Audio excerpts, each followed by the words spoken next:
Olá pessoal, Shivara Namastu. Eu sou o professor Orlando Alves, sou Shaiva Vidinaya Acharya. Bom, esse vídeo é para responder outra pergunta que foi me feita depois dos vídeos anteriores. Eu gostaria de responder por aqui, porque escrever, o espaço é muito pequeno, né, na internet, esses espaços de respostas, e tem respostas que são longas. Então eu prefiro gravar um vídeo, é mais fácil para mim. A pergunta foi me feita qual era a proximidade do Vedanta com o Shaivismo de Caxemira, já que eu referi que o Shaivismo é monístico e a pessoa que me fez a pergunta falou que entende de Vedanta e que, já que ela é monista, qual é a proximidade que tem do Shaivismo com relação a algumas afirmações, né, do Vedanta, como Aham Brahmasmi. Aham Brahmasmi quer dizer que eu sou Brahman.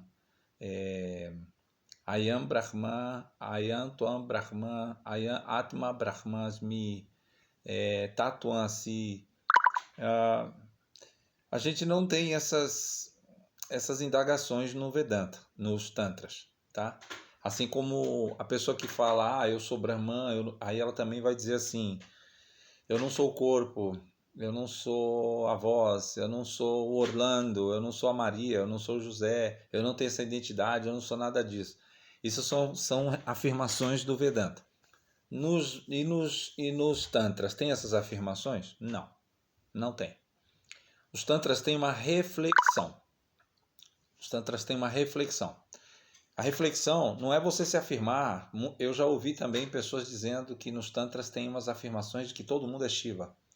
Não existe essas afirmações nos Tantras. Existe umas descrições sobre reflexão de que algumas pessoas se tornam Shiva, apesar de todos serem manifestações, segundo os Tantras, são manifestações, vamos chamar, limitadas.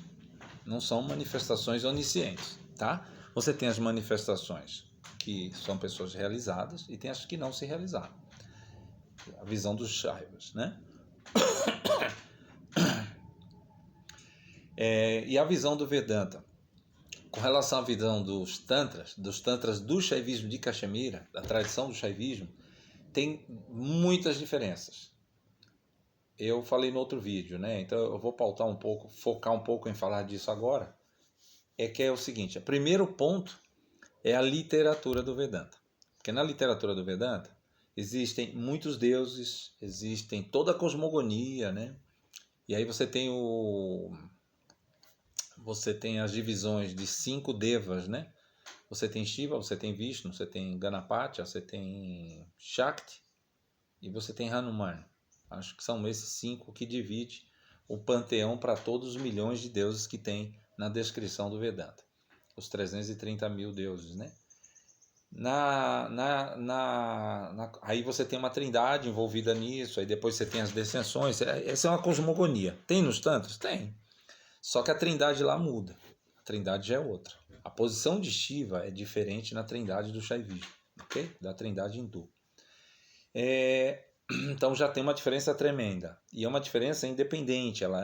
Que a impressão que eu acho que a pessoa tem, quem é do Vedanta, é que os Tantras devem ter a influência do Vedanta. E não foi assim que ocorreu. Tá? Os Tantras originais, os Tantras do Shaivismo de Caxemira, vou falar do Shaivismo em específico, que é o que eu represento, eles nasceram independente do Vedanta, na mesma concepção de antiguidade. Tem lá umas discussões de quem que é mais antigo, mas isso não faria diferença. Os dois são antigos por quê? Porque até a literatura védica cita citações que são feitas dentro da literatura védica, que eu já li, elas falam assim, isso é citado aqui e no Shaiva Agamas. Shaiva Agamas é o Shaivismo de Caxemira, tá certo? Então, quando é dito isso da equivalência de idade, tem medição de carbono, aí tem outras coisas que entram que dão equivalência. Tem cronologia montada por, quando você lê o Shastra, algumas escrituras descrevem, tanto na literatura védica como na tântrica, astronomia, né, como está o céu, né? Isso marca muito em muitos tratados antigos que as pessoas dão idade, e alguns são comprovados com antropologia, mas não a idade exata, como o Ramayana. Ramayana tem 400 mil anos, pela descrição, pela definição astronômica, né? Como estava o céu na época dessa história. por carbono ou por qualquer ciência não vai conseguir definir isso. É que aí tem uma descrição científica dentro do tratado. Como eles são por onisciência, você encontra a ideia, vamos dizer, de exatidão de tempo e espaço desse livro, que não era escrito no papel na época. Bom, o shaivismo é igual. Tem prescrição de que ele foi passado por onisciência. Há quem diga que o shaivismo surgiu só de 1.300 anos para cá. Eu já diria que não. Eu diria que é mais antigo. As escrituras provam diferente. Se alguém for pesar dentro de algumas descrições públicas, né, vai estar escrito, vai estar descrito aí, né, algumas referências que o shaivismo ele teve uma reformulação, né, canônica em 1.300 anos. Mas ele não surgiu há 1.300 anos, tá certo? É muito antigo, né? Tanto que tem umas escrituras que foram reformuladas dessa época para cá, e tem as escrituras anteriores a isso, a 1.300, né? Que são as escrituras que já descendem da época de Kali Yuga, desde quando entrou Kali Yuga, desde antes de Kali Yuga foi falado como era passado o conhecimento, então isso já é bem antigo. Para quem examina, é 101% que é antigo, tá? Dentro dessas equivalências milenares de mais de 5.000 anos. Bom, então as duas tradições elas são independentes. O Vedanta tem suas prescrições com as suas distintas divisões do Vedanta, são 5 sampradayas, né, que dividem o Vedanta. E aí você tem a de Shankara, que tem 10 subdivisões de escolas, tá certo? Shankaracharya. Então, quando a pessoa vai se referir a Shankara, tem aí algumas... Todo mundo lê o geral, né? Leu tudo, que é geral. Você não lê tudo em minúcias para saber onde é que eu estou encaixado aqui, para saber de Shankara onde que eu estou metido. Qual é a divisão dessas escolas, ou se é Shankara mesmo, o tronco que eu estou lidando. Como eu com Shaivismo e Cachemira. Cachemira tem o tronco, tem as divisões de escolas e tem as subdivisões. Os tratados avisam isso e pautam isso claramente nos Tantras. Então, quando existe uma tradição que não dependeu do Vedanta, o que acontece aí? No Vedanta tem as indagações, né? Eu não sou isso, eu sou Brahman, e não sei o quê. Tudo bem, daí tem as coisas ligadas aos processos de realização. Só que essas indagações, para nós dos Tantras, não levam a nada. Elas não levam a um resultado de moksha, não levam a um resultado de liberação, tá? E por que não leva? É porque eu não gosto? É porque eu não sigo Vedanta? Então eu tenho uma visão pessoal? Vou te explicar uma visão da filosofia Pratyabhijna, filosofia do Shaivismo de Cachemira, para ser mais autêntica ainda. Na filosofia Pratyabhijna, quando a gente olha para os outros, nós temos observações sobre o budismo há 1.000 anos, nós temos observações sobre o Vedanta há 1.000 anos, nós temos observações sobre linhas do Shaivismo do Sul há 1.000 anos. Então nós já temos essas prescrições lá de estudos para pautar o que é o Shaivismo de Cachemira com relação a tudo isso, né? E ela é melhor? Não, o Shaivismo de Cachemira não é melhor. Ele é só posicionado. Quem é Shaiva é Shaiva. Não fica misturando as estações como alguns brasileiros fazem, que misturam tudo. Eu sempre ouço que é tudo igual porque é monístico, tá certo? E não é. Na verdade não é. Então na visão Pratyabhijna, que é da filosofia, existe uma expressão, uma dissertação dentro da filosofia que diz assim: nós temos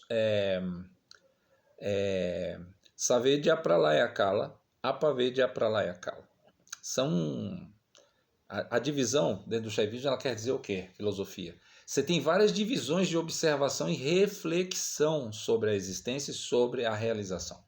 Inclusive os processos iniciáticos para chegar à realização. Eu sei que o Vedanta tem também. Mas quando você tem muita indagação filosófica, a indagação filosófica de que eu sou Shiva, não te torna Shiva. Eu sou Brahman, Aham Brahmasmi, isso não vai te tornar Brahman. Então é essa a indagação que o Shaivismo tem.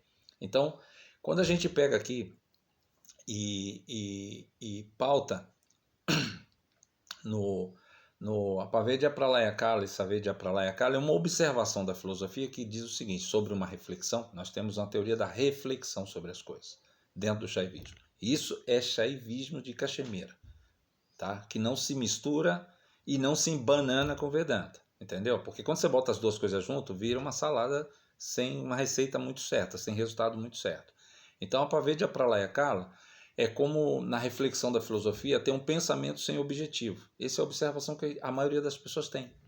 Quando as pessoas misturam as coisas, respondem coisas distorcidas, aderem a coisas, lógico, por livre vontade, que elas concordam, mesmo sem ter fundamento, nem sem ter nada, isso se chama apavedya pralaya kala. Tá? É como comer e não saber o que comer. É como ler um livro e não saber do que está lendo. Eu falei outro dia que tem gente até apresentando um livro da Cachemira e ela não sabe o que é aquele livro. Ela fica explicando que é bom, que ela leu, que ela recomenda, que ela não sei o quê. As pessoas fazem isso, né? Com qualquer coisa. Mas elas não entendem o que estão fazendo. Isso é chamado sem objetivo para a visão do Shaivismo de Cachemira. Isso não é dizer certo nem errado. Não tem nada a ver com isso. É uma observação sobre reflexão que o Shaivismo tem sobre o que é útil para levar à realização. Tá certo? Se você faz coisas inúteis, você não está no caminho de realização. Você está numa prática inútil, numa prática de perda de tempo. Tá certo? Então, apavedya pralaya kala quer dizer isso. Savedya pralaya kala já é um pensamento com certo objetivo. É quando você, pelo menos, tenta compreender as coisas. Quando você tem uma compreensão de distinção das coisas, você já tem uma ideia que nós chamamos de Savedya pralaya kala. É um pensamento com certo objetivo. Eu quero orar, eu sei que é bom. Eu vou pegar uma oração de uma pessoa qualificada e que ora de verdade, não da internet nem do coleguinha da sala de aula, porque ele não ora. Quem não ora não pode dar mantra para os outros, não deve. Só dá mantra porque a pessoa não tem objetivo, então ela faz qualquer coisa. Ela vai inventando uma forma um hábito, né, de fazer qualquer coisa achando que está fazendo bem. Nós temos uma ideia de fazer o bem que qualquer coisa que a gente faça a gente acha que está bem, né? Então, para o Shaivismo, a observação de certas afirmações não são úteis e elas são sem objetivos, e tem as que têm objetivo porque a pessoa pelo menos almeja que entendeu, sabe? Eu comi isso aqui, eu sei o que é isso aqui. Poxa, eu estou lendo esse livro aqui, eu sei do que está se falando. Isso tem um propósito, tem um objetivo. Isso se chama Savedya pralaya kala, apavedya pralaya kala. Nenhum desses dois sintomas levam a moksha. Nenhum deles te eleva. Imagine a pessoa que fica observando, falando assim, eu sou Shiva. Um fulano falou que todos nós somos Shiva, na visão do Shaivismo. Mas onde raios ele examinou isso? Né? Existe uma expressão do Shaivismo que fala que todos são emanações, né? Diz que o universo é manifestado como, isso é usado, essa analogia também no Vedanta, que o universo é como as plumas do pavão, com as suas diferentes cores, ocupando um corpo, né? no mesmo universo. Né? Essas são as multi-manifestações do Senhor Supremo, desde os mundos supremos, tá certo? Isso é comparado às plumas do pavão, com multicolores, né? Ou seja, com todas as diferentes formas de manifestações. Isso é uma analogia filosófica, né? Então, como essas observações e afirmações não levam a moksha, o Shaivismo não usa elas. Quer ver outra observação sem sentido? Eu estou sentindo meus chakras. Isso é muito sem objetivo. Eu vou fazer uma prática de chakras no fim de semana. Eu acho que eu despertei a Kundalini. Eu tive o despertar de Kundalini. Eu conheço uma pessoa que despertou. Tem uma pessoa que vai me dar aula de despertar Kundalini. É muito sem objetivo. Então, para o Shaivismo isso não é praticado. Você fala assim, não tem Kundalini no Shaivismo? Tem. Tem outros nomes, com outras características, com outros sintomas e com outro tipo de mentalidade colocado, outro tipo de reflexão experiencial para poder chegar a uma resolução do que é uma filosofia de uma tradição. Porque sem essa reflexão, você não sabe onde está situado. Se você é do Vedanta, ou se você é do Shaivismo, ou se você não é de nada e está bombardeado no meio disso daí. Na maioria das vezes você está bombardeado. Tá? Então, no Shaivismo, entre as reflexões que temos, inclusive a teoria de reflexão é uma das práticas do Shaivismo, né? É uma das divisões da filosofia do Shaivismo, é refletir, né? Ponderar, né? Existem as reflexões de outros mestres que ponderaram as experiências dos mestres anteriores, né? Do passado, da sucessão discipular do Shaivismo, quem formulou a escola, né? E esta visão que eu estou falando de diferença do Vedanta para o Shaivismo, foi dessa diferença foi que gerou a reformulação do Shaivismo de Cachemira. Então, a reformulação do Shaivismo veio no século VII por conta disso, para pautar claramente, porque os tratados eram mais difíceis do que os que já têm e os que já são difíceis de ler, eram muito mais difíceis, só adeptos liam com onisciência na época, como no período védico também, E por isso precisou da reformulação para se fazer mais compreensivo. Então, por isso que o Shaivismo passou a se chamar Trika, uma tradição dividida por 3 partes, né? Por uma trindade, por 3 divisões de Shastras, essas coisas, tá? Onde pauta o estudo do conhecimento sobre as fases do yoga dentro do Shaivismo de Cachemira, do yoga iniciático, não é do yoga de asanas, né? Quando a gente fala yoga, todo mundo vai pensar que é yoga de Patanjali. E eu já ouvi pessoas falando de mim que eu imito o yoga de Patanjali, então eu não sou diferente. O yoga do Shaivismo é diferente. Ele é único, diferente de Vedanta, diferente de tudo, tá?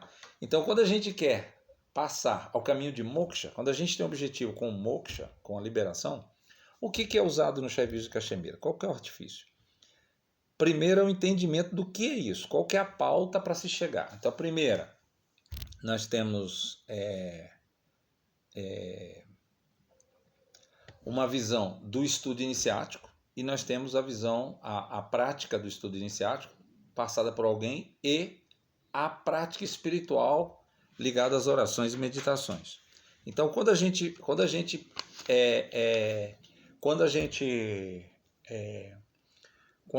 quer caminhar dentro da tradição, existe praxes para se caminhar, tá certo? Então essas praxes são uma pessoa para estudar o Shaivismo de Cachemira, de novo, absoluta essa visão de dentro das escrituras. Tem que ter um guru. Ela tem que acreditar num guru. Se não acreditar, o problema é seu. Você que está gerando seu karma. Eu estou sendo franco. Porque a gente sempre afirma, procure um guru. Procure uma pessoa qualificada para te ensinar. Não é a pessoa que inventa uma escola de Tantra. Eu estou falando de quem segue uma escola ortodoxa, teve processo anterior ao que está dizendo, teve processo com alguém sério para poder reafirmar aquela verdade que aprendeu. Tá certo? Então, quando a gente está nisso, nós temos um processo chamado Baudhanyana e Paurushanyana. Baudhanyana é a característica do Shaivismo ligada ao conhecimento das escrituras da tradição, que são esses fundamentos no qual estou explicando agora. Isso é um dos fundamentos de Baudhanyana. Tá? A pessoa saiu de Baudhanyana para Baudhanyana. E até esse termo é diferente do Vedanta. Os termos, o fundamento de estrutura filosófica, né? De organização filosófica, de entendimento, isso tudo muda muito com relação ao Vedanta.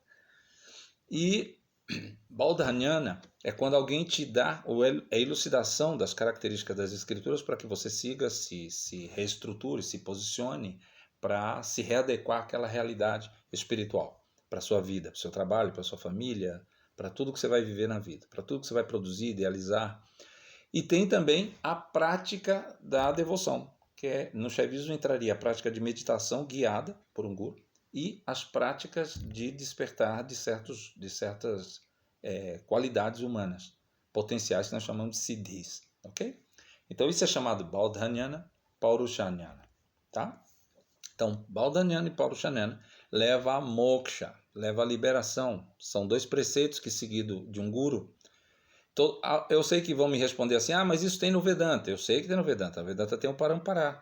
É outra coisa, diferente dos Tantras. O que eu estou pautando claramente é que nós não copiamos o Vedanta para seguir a via espiritual. Nós não temos preceitos imitando o Vedanta para seguir a via espiritual. No Vedanta tem Brahmanes. Nós não temos Brahmane. Nós não temos conceito de casta. Nós temos apenas o adepto que entra na tradição. O que nós temos são classes de adeptos. A classe de adeptos nós temos o Pashubhava, Viryabhava e Divyabhava. São características de adepto, de quem está realizado, de quem está no caminho da realização e de quem ainda não está. Ainda está num caminho patinando, procurando, né, alcançar alguma coisa. Ok? Então, celular aqui.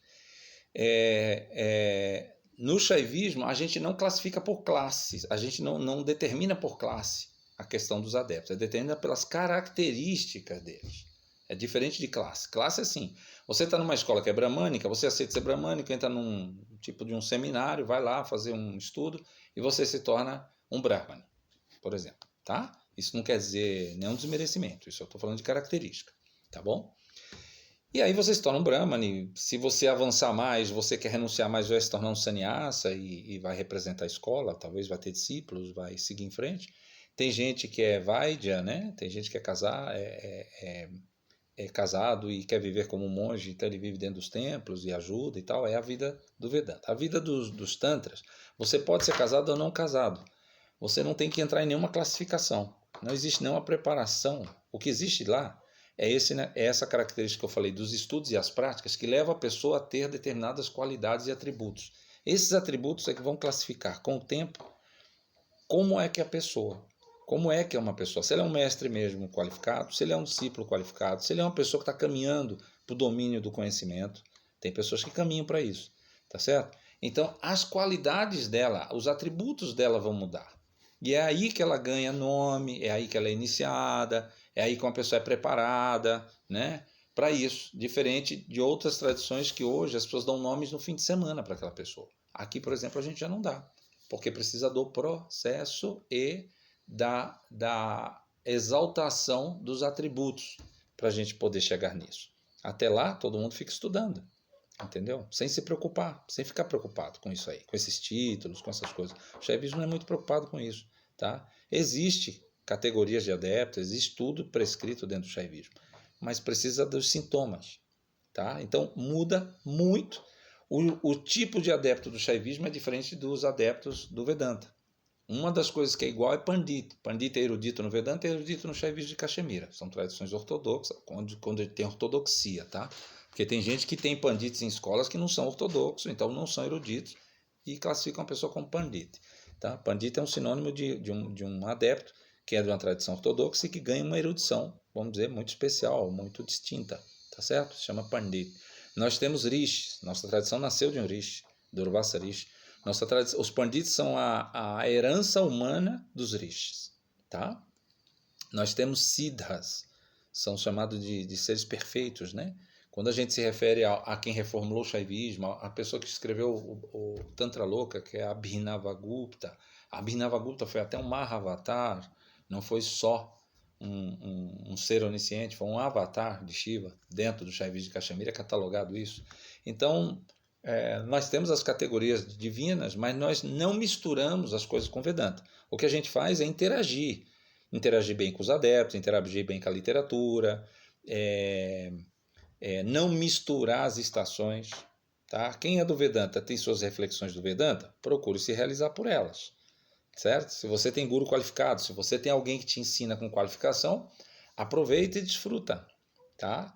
Aqui a mesma coisa. Quem está aqui, eu espero que tenha segurança, eu espero que sinta sintomas, sinta benevolência, sinta o que a gente chama de sukriti, de qualidades que vão ganhando, para poder ter certeza de que é um caminho verdadeiro. Então, Shaivismo de Caxemira, a tradição do Shaivismo de Caxemira e a tradição do Vedanta, eu estou falando a diferença do que é a busca do moksha, da liberação nas tradições, elas são diferentes. No Vedanta tem algumas literaturas que falam que você só se libera se você for renunciado. Né? Quando você flexibiliza mais, examina um pouco mais, aí você já encontra gente casada, inclusive os deuses tiveram esposa, tudo, mas tem uma ênfase de que as pessoas têm que renunciar. No Shaivismo de Caxemira, o conhecimento foi passado exatamente de pai para filho, ou seja, de que casou e teve filhos. Foi completamente diferente e eles foram extremamente eruditos e são até hoje. Né? As pessoas do Shaivismo são eruditas. Essa é uma das características do Shaivismo de Caxemira. Assim como da cultura védica, eu sei que é assim também. A cultura védica é exigente, eles são muito dedicados. Você pega um Sharadapiti, a central do Shankara, eles são muito exigentes, são muito surreais, assim, muito dedicados, porque eles são renunciados para aquilo. Então é lógico, eles são pessoas que têm respeito de todo mundo. O Shaivismo de Caxemira também, só que ele não copiou essa tradição. Pelo contrário, até uma deidade foi levada de Caxemira para ajudar o Vedanta a reformular e melhorar o Vedanta, melhorar as composições de entendimento. A Sharadapiti, que saiu de Caxemira, está na sede do Vedanta, ela é a deusa específica do conhecimento, só para vocês terem uma ideia. Ela habitava em Caxemira. Por isso que Caxemira tem uma distinção entre as escolas iniciáticas. Shaivismo de Caxemira foi onde nasceu os tratados de todas as escolas, né? De todas as divisões de escolas dos Tantras, que são chamadas Sampradayas. Essas Sampradayas são distintas do Vedanta, da cultura védica. É difícil você ir na Índia e ver isso, enxergar, porque você tem que enxergar por símbolos, por leitura do corpo, o que a pessoa usa, o comportamento dela, né? você tem que reconhecer quem ela é, porque as pessoas confundem muito, né, as ordens da Índia. Então, isso só é reconhecido por alguém que saiba de uma forma afinada a cultura da Índia, tá? Os adeptos mais sérios, eles não são tão visíveis, os adeptos, vamos dizer, das tradições que não ficam nas ruas, renunciados, como o Shaivismo, o Vedanta, o Védico, a cultura védica, o pessoal não fica tanto na rua, né? Quem fica na rua são divisões de ordens, que as pessoas assumem viver naquelas ordens. Você pega os natas, os kapalikas, os kalamukas, eles vivem na rua, nus, se banham no Ganges, depois se cobrem de cinza de crematório, comem do que doam para eles, tem os rituais com cadáver, eles têm as coisas deles pesadas e bem aplicadas na sadhana deles.